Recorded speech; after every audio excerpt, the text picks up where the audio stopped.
Here. Thank you, Madam Speaker. I'm pleased to rise to debate this proposed legislation for the first time in the House of Commons.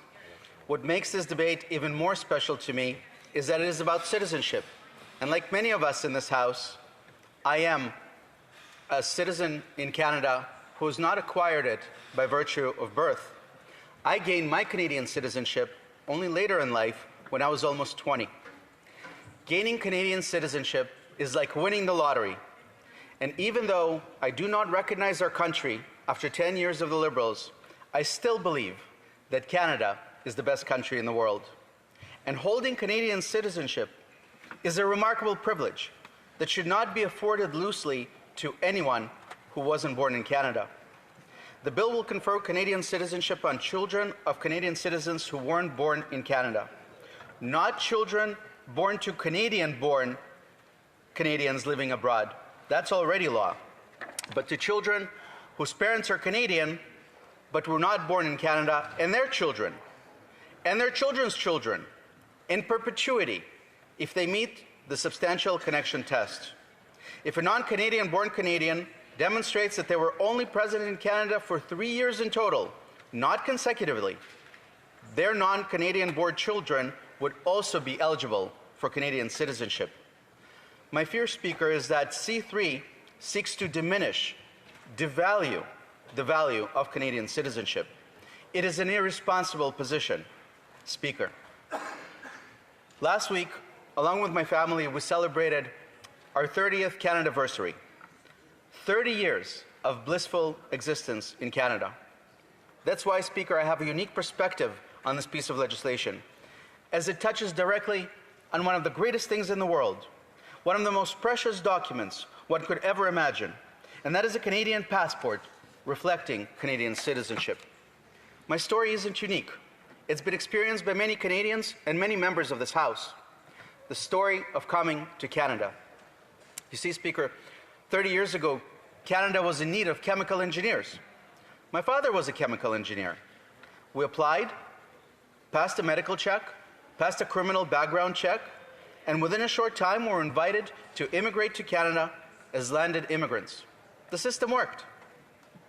And I remember the night we came to Canada. It was on September 5, 1995. It was in the middle of the night. We landed at Pearson Airport in Toronto. We drove to North York, to Sheppard and Bathurst, inside the heart of the riding that I'm now blessed to represent in this House. And I looked out the window and I saw Earl Bales Park and the Don Lands.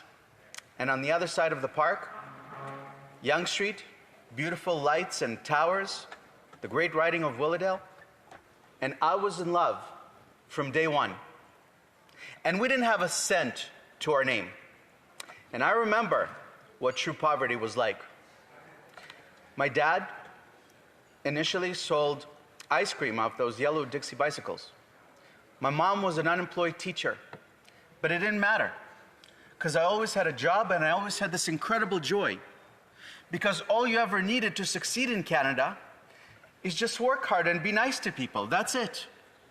That was the Canadian promise that the Conservatives, that my fellow colleagues and our leader seek to restore. And since then, I've had every blessing this country has to offer: to study, to work, to succeed, to practice law, to start a small business, and eventually to be elected to this House to represent the very constituents that welcome me as an immigrant. And I also remember the day we became Canadian citizens. It was on March 16, 2000. We went to a federal building at St. Clair and Yonge, and I remember taking the oath of citizenship. And I remember my new fellow Canadians with me taking the oath of citizenship. It was a beautiful thing. It's very, very sad that some of these requirements to attend in person, to take oath, have recently been diluted by the Liberals. It's shameful, Speaker. I remember the judge who smiled at me. I remember her smiling at me as we were leaving the room after my oath. This is why it was so very important to me to speak about this bill, because I do not want to see this value diminished.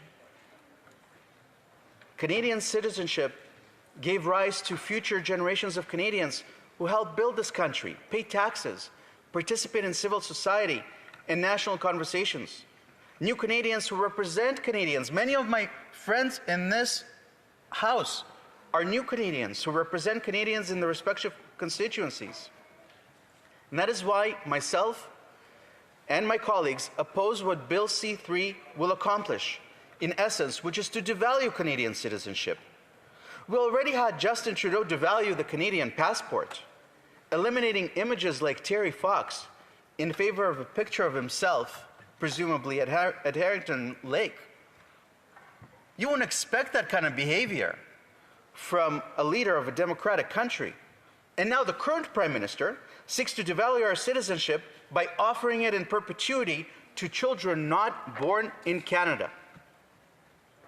Speaker, the Liberals propose that all you need to do is spend 3 years in Canada on and off, could be a year, could be over a decade, could be dozens of summer vacations, and that would be enough to establish the substantial connection test to pass on our precious Canadian citizenship.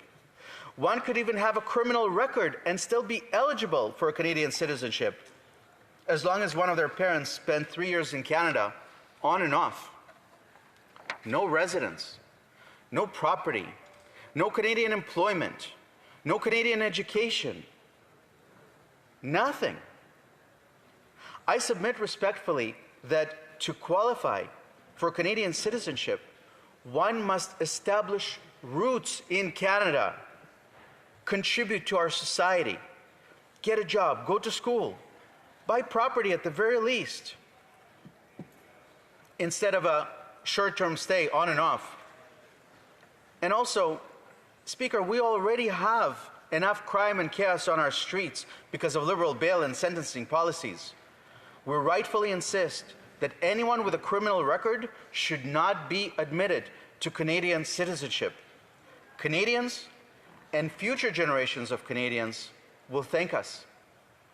I'm incredibly grateful for the opportunity to rise in this House to debate this very, very personal piece of legislation. I invite all of us to remember why we stood for office, why we got elected. We got elected for Canadians. Hear, hear. We got elected to defend our country, to preserve its culture, its security, its safety, its well-being, its economic well-being. Absolutely. What this legislation does is it undermines all of that.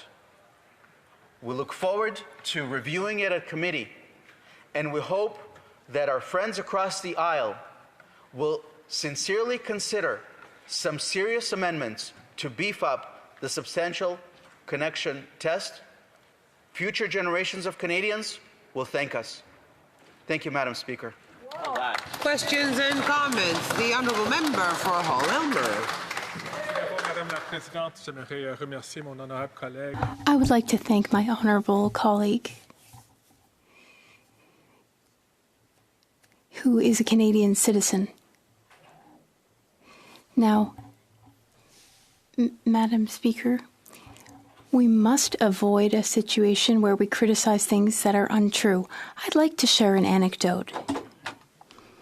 I'm wondering how my colleague feels about a constituent of mine. He is a son of Canadians who worked in development in Africa. They were born outside Canada, and their son decided to work abroad as well. He worked in many countries. At some point, he settled down in the United States and married an American. His parents are now sick. He has come back to Canada to take care of his parents. But the problem is that, sadly, his children cannot have Canadian citizenship.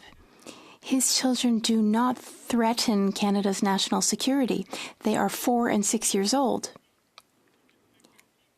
Here's what I would like to know.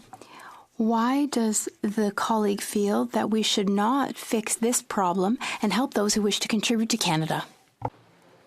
thank the honourable member for his question. We absolutely feel that there is room to look and to afford those who were born to parents outside of Canada, to parents that are Canadian citizens who were not born in Canada. We should certainly look at ways to let them become Canadian. The disagreement on this side of the House is with a substantial connection test and with the de minimis requirements that Bill C-3 prescribes. I hear from my friend opposite is that the Canadian or the non-Canadian is now living in Canada. I hear from my friend that his parents are living in Canada and he is here, in fact, to help them, which is very commendable. But sounds to me as if that particular residence has some roots in Canada, which is all we're asking for. Devise a framework where non-Canadians can become Canadians, not by virtue of doing the minimum, showing up for a couple of summer vacations, but by living in Canada. We have to go to other questions. Questions et commentaires, l'honorable député d'Abitibi-Témiscamingue. The Honourable Member for Abitibi-Témiscamingue. Thank you, Madam Speaker, and I thank the new member, the member for York Centre. It's great to hear how proud he is of the immigration process he experienced. It's hard to understand why he is hesitant to support others becoming Canadian as he did. As a lawmaker, I want to understand what Conservatives are proposing. Now, we've discussed the perpetuity connection and also the substantial connection. I want to know, please, what amendment Conservatives will move in committee to address that. The Bloc Québécois will have the balance of power in committee, so we need to understand what will be brought forward if we are to fix this bill, which is apparently so disastrous. I thank my friend for the question.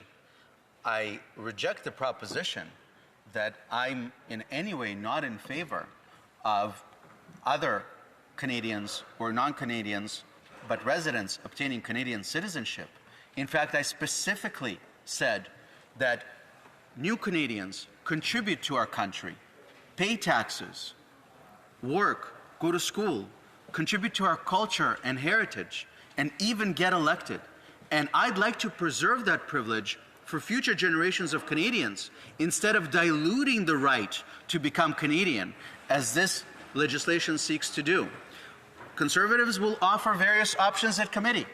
We will look at asking the government to amend the Act to provide for additional years.